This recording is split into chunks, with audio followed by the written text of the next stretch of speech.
एक ऐसा जहाज जिसने ले ली 1500 से भी ज्यादा लोगों की जान। 10 अप्रैल 1912 को इंग्लैंड के साउथहैम्पटन से न्यूयॉर्क के लिए रवाना हुई टाइटैनिक, जिसमें बड़े से बड़े बिजनेसमैन सवार थे। सभी लोग हर्षोल्लास के साथ टाइटैनिक की पहली ट्रिप को एंजॉय कर रहे थे, लेकिन ठीक 4 दिन बाद जो हुआ वो आज भी इतिहास के पन्नों में दर्ज है। टाइटैनिक, जिसे न डूबने का दावा किया गया था, अटलांटिक महासागर में एक बड़े से ग्लेशियर से टकराकर डूब गई। ये और भी ज्यादा चर्चा में तब आया जब इस पर बेस्ड 1997 में टाइटैनिक मूवी आई। यूं तो टाइटैनिक के डूबने की कहानी सभी को पता थी, लेकिन इस मूवी के बाद दुनिया का बच्चा बच्चा टाइटैनिक के बारे में जानने लगा और ये मूवी इतनी ज्यादा लोगों को पसंद आई कि लाखों लोग पर्सनली इस डूबी हुई टाइटैनिक को देखना चाहते थे। यानी डूबी हुई टाइटैनिक तक जाना अब सिर्फ रिसर्च तक ही सीमित नहीं रही, अब यह एक टूरिस्ट स्पॉट बन चुकी थी। लेकिन पानी की अथाह गहराई में घूमना इतना भी आसान नहीं है। टाइटैनिक समुद्र की सतह से 4000 मीटर यानी 4 किलोमीटर गहराई में है। देखो, अब आप इसकी गहराई का अंदाजा इस प्रकार लगा सकते हैं कि पानी के अंदर 5 बुर्ज खलीफा को एक के ऊपर एक रखने जितनी गहराई में टाइटैनिक का मलबा है। हम जैसे जैसे समुद्र की गहराई में उतरते हैं, सूर्य की रोशनी धीरे धीरे हमसे दूर होने लगती है और टाइटैनिक जितनी गहराई में है वहाँ सिर्फ घना अंधेरा है। इतना अंधेरा कि आपकी आंखें खोली हो फिर भी आप खुद को नहीं देख पाएंगे। और समुद्र की गहराई में सिर्फ एक ही चुनौती नहीं होती है, इतनी ज्यादा गहराई में पानी का प्रेशर भी हमारी सोच से अधिक होता है। और इसका अंदाजा आप इस एग्जाम्पल से लगा सकते हैं कि इतनी गहराई में उंगली के सिर्फ 1 इंच पर एक हाथी जितना प्रेशर पड़ता है, जिससे आप खुद अंदाजा लगा लीजिए कि एक सबमरीन के ऊपर कितनी ज्यादा प्रेशर पड़ती होगी।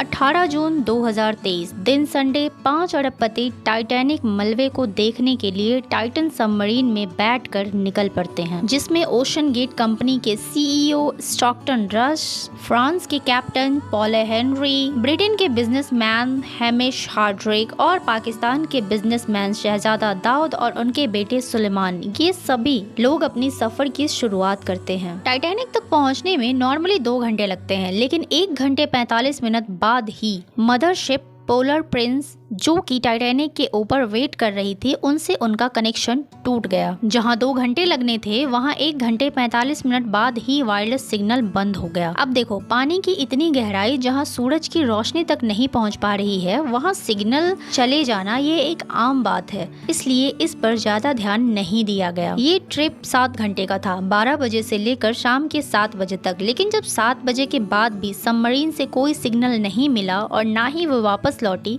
तो ऊपर वेट कर रही मदरशिप के क्रू मेंबर परेशान हो गए और तुरंत ही सबमरीन की खोज में लग गए। उन्होंने यूएस से मदद मांगी और अगली सुबह यूएस और कैनेडियन शिप पूरे एरिया में सोनार स्कैनिंग की मदद से पानी के अंदर भी तलाश करना शुरू कर दिया। 2 दिनों तक तलाश करने के बाद भी उन्हें टाइटन की कोई सुराग नहीं मिली। 2 दिन बाद उन्हें पानी की गहराई में कुछ आवाजें सुनाई दी, जिससे उनकी उम्मीद थोड़ी जग उठी और तुरंत ROVS को आवाज के डायरेक्शन में भेजा गया, बट वहाँ उन्हें कुछ नहीं मिला। और अब उनका डर और भी बढ़ गया, क्योंकि सबमरीन में 96 घंटे यानी 4 दिन सरवाइव कर सके उतनी ही ऑक्सीजन थी, जिसमें से 3 दिन गुजर चुके थे। लेकिन यूएस, कनाडा और फ्रांस के सर्च टीम ने हार नहीं मानी और थर्सडे 22 जून को ROVS को टाइटैनिक के मलबे के पास भेजा गया और वहां जो उन्हें दिखा उसके बाद उनके होश उड़ गए। टाइटैनिक से 1600 फीट दूर टाइटन के पीछे का टुकड़ा मिला। दैट मीन्स सबमरीन पानी का प्रेशर नहीं संभाल पाई और समुद्र की गहराइयों में ही ब्लास्ट हो गई और इस खबर से पूरी दुनिया में हलचल मच गई। इसके बाद ओशन गेट के सेफ्टी पर हजारों सवाल खड़े होने लगे।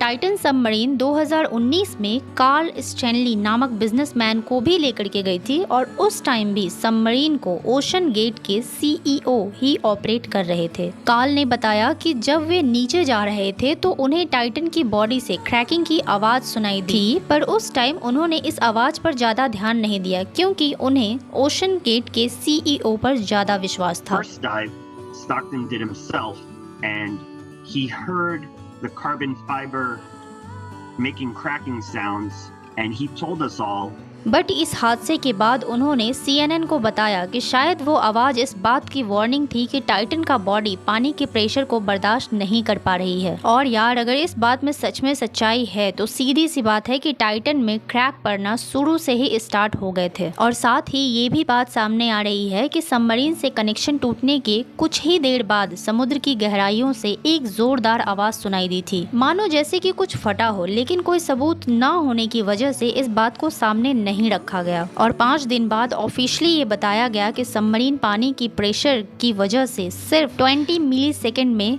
कोलैप्स कर गई। Discovered the tail cone of the Titan submersible approximately 1600 feet from the bow of the Titanic on the sea. ये टाइम सिर्फ इतना होता है जितना आपको चुटकी बजाने में लगता है या एक स्विच को ऑन करने में। दैट मीन्स उन 5 को मौत का एहसास तक नहीं हुआ होगा और अब उनकी बॉडी भी मिलना असंभव है। जब भी कोई टाइटैनिक के मलबे को देखने की चाहत लिए गया है, हादसे जरूर हुए हैं। लोगों का ये भी कहना है कि ये टाइटैनिक अब एक श्राप बन चुका है, जो भी इसके पास जाएगा वो वापस नहीं आ पाएगा। आपको क्या लगता है, क्या ये सच में एक श्राप है या टेक्निकल डिफॉल्ट की वजह से ये सब हो रहे हैं? अपना ओपिनियन जरूर बताएं। वीडियो इन्फॉर्मेटिव लगी हो तो लाइक करें और अपने दोस्तों के साथ शेयर करें। मिलते हैं नेक्स्ट वीडियो में।